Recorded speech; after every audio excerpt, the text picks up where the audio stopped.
Hey guys, what's up? So today I want to go over the linear and quadratic approximations of the tangent function, okay? So now in the previous video we computed the approximations for sine and cosine, and today I want to use those two approximations as we're going to use them as a quotient to compute the approximation for tangent, okay?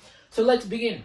So now we need some basic information first, and I'm going to write that in blue so we know what we're doing. So first I'm going to define, I should write the definition. So first, I'm going to say that the linear approximation of any function f is going to be the function L of f.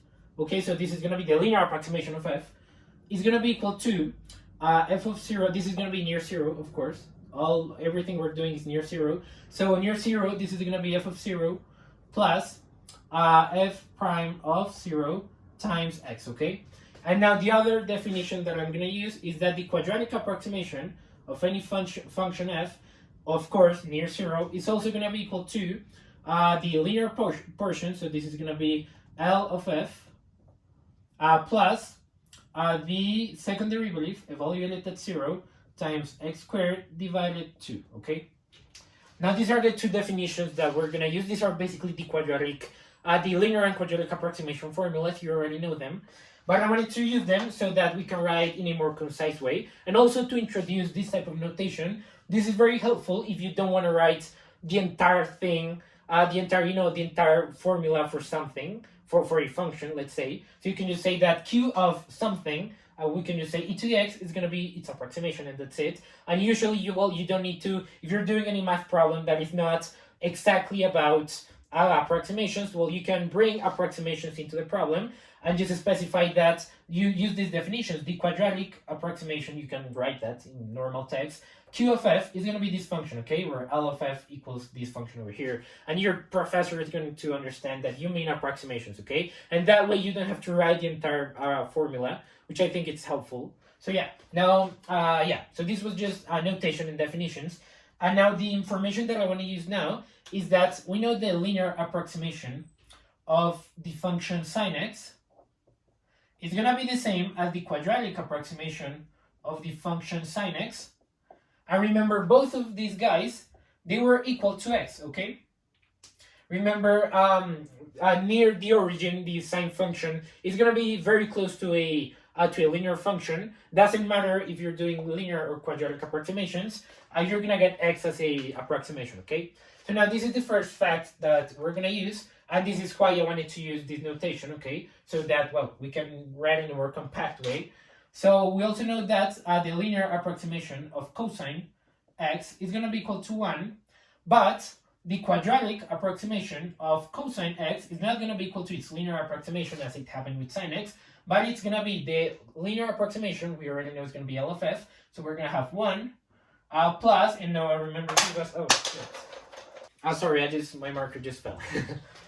So this was actually the linear approximation of cosine, which was 1, minus, we're going to have 1/2. Remember, we have a denominator of 2, so this is going to be 1/2 x squared, okay? This is the parabola that describes the cosine function approximately near the origin. And of course, since it's a parabola, well, it's going to be the quadratic approximation. So now these are the pieces of information that I want to use to compute the approximations for tangent, okay? So let's begin with the linear one. So the linear approximation for tangent, we can write it like this. So we know L of tangent x is going to be the same as, remember, we can write tangent as the quotient between sine and cosine. So this is going to be sine x over cosine x, okay? Now we have this, and this is pretty cool because what we can do now is the following. So we can say that this is going to be the same as the linear approximation of sine x times cosine x to the negative 1, okay? Remember, 1 over cosine x equals cosine x with with the exponent of negative 1, okay? And this is how much we get, okay? We can, if we want to compute the linear approximation of tangent, well, we can compute this, okay? And this is pretty cool because we know the linear, there is a property that I should mention. If you want to find, so yeah, I should write it like this. So the linear approximation between two functions, f and g, which could be sine and cosine to the negative 1, is going to be the same as the linear approximation of f times the linear approximation of g, okay? Now in another video, I think I will prove this, but this is a fact of linear approximations, and we can use this idea to compute this linear approximation up there, okay? So let's do that. So we know that if we can write, we can find the approximation for these two functions separately and multiply them, well then we know we would have the linear approximation of sine times the linearization of this, and we know L of sine x equals x. So this is just simply going to be x times the linear approximation of 1 over cosine. I'm going to write it like that without the exponent notation. I think it's easier. So I don't have to write many parentheses inside or other parentheses. So yeah, we get this. And now the only thing that we're missing is, well, we need to find the linear approximation of 1 over cosine, which is pretty simple, okay? So now we know that to linearize any function that we have, well, first we need to find f of 0. So we know that 1 over cosine 0, I'm going to write it like this. Well, we know cosine 0 equals 1, so this is going to be 1. And this is going to be f of 0, assuming f of x equals 1 over cosine x, okay? That's the assumption. It's not explicit here, but remember that's the assumption that I'm using to write this information down here. So now, what is the derivative of 1 over cosine x? Well, let's do that real quick.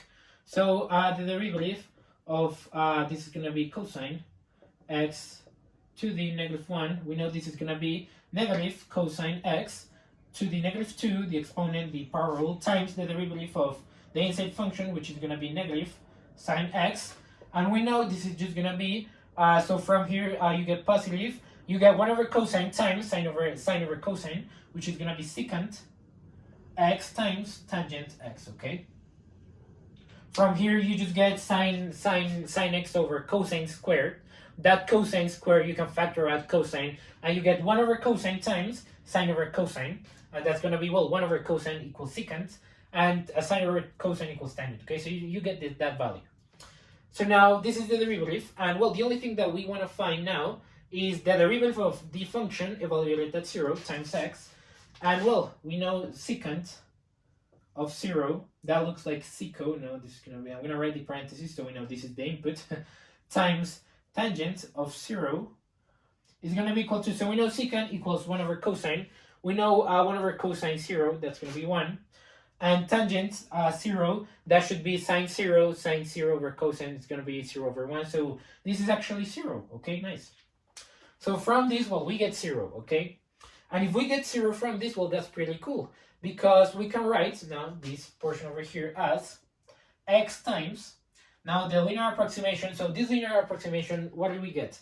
So we got 1, f of 0, so this is going to be 1, plus the second term, which we know was this function, which is the derivative of 1 over cosine, times x, we got 0, so this is just going to be 0x, okay, and remember, well, we got a term over there, that's why I write 0x, but well, I'm just going to leave this as x, okay? And this is pretty nice because then, well, that means that this linear approximation equals 1, okay? The linear approximation of 1 over cosine equals 1, too, okay? And so you get that the linear approximation of tangent, well, it's going to be x, okay? Now, that's pretty simple. I hope that this has been helpful. And now, let's go with the quadratic approximation. So now, we know that for the quadratic approximation of tangent, well, we're going to have the linear approximation. We already have that. So let's begin by writing q of tangent x is going to be equal to L of f. So we know we already got x for the linearization of tangent, plus, and now the only thing that we're missing is going to be the second derivative of tangent, okay? And then over 2 times x squared, okay, which is pretty simple. So now let's do that. And I think there are 2 methods that we can use right now, and that is we can take the derivative of tangent as sine over cosine, but I think that no longer is related to linear approximations, and we no longer use this information, so I'm just going to use the typical method. So we know that the derivative of tangent x, now the derivative of tangent x is going to be the same as the derivative of secant squared, okay? Remember, the derivative of tangent equals secant squared, and this is going to be the derivative of secant squared x, okay? And so the only thing that we're missing is, well, we just simply need to find this derivative, okay? And whatever we get, we're going to add that. We're going to divide that by 2, multiply by x squared, and add that to x, okay? And that's going to be the quadratic approximation for tangent. So yeah, let's do that.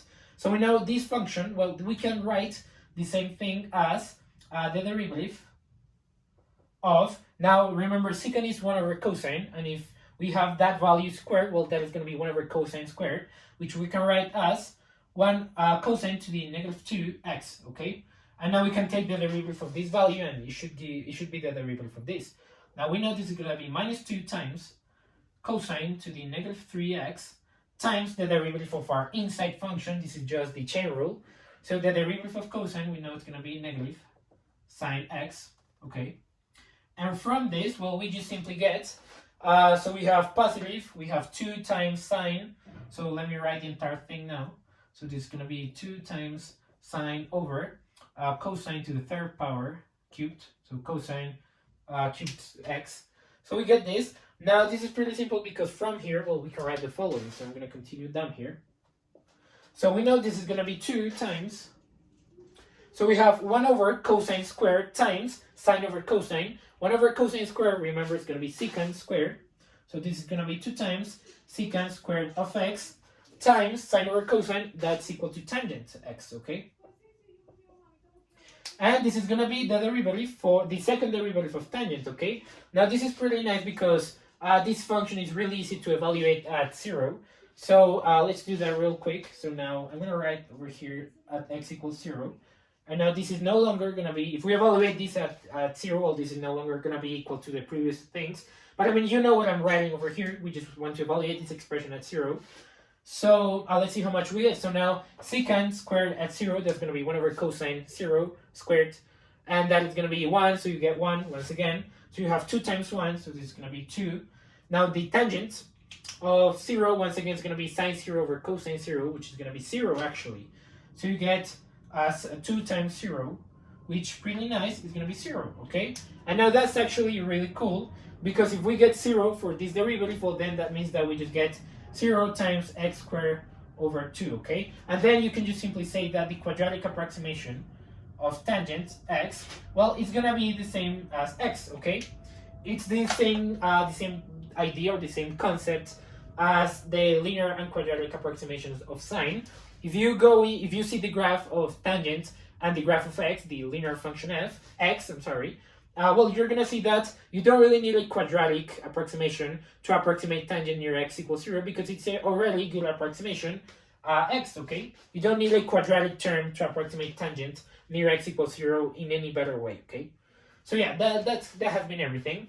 So yeah, I hope that you enjoyed this video. You learned something. You can see that we use this notation extensively a lot. Well, that's kind of redundant. Extensively a lot. We used it extensively, and that's because, well, it's a really nice way to write quadratic and linear approximations. Okay, you just say that q is a function and L is a function, and well, you know the definitions. Okay, they're gonna be the definitions are the quadratic and linear approximation formulas. So yeah, that has been everything now. I hope that you enjoyed this video, you learned something, and see you in the following one. Bye!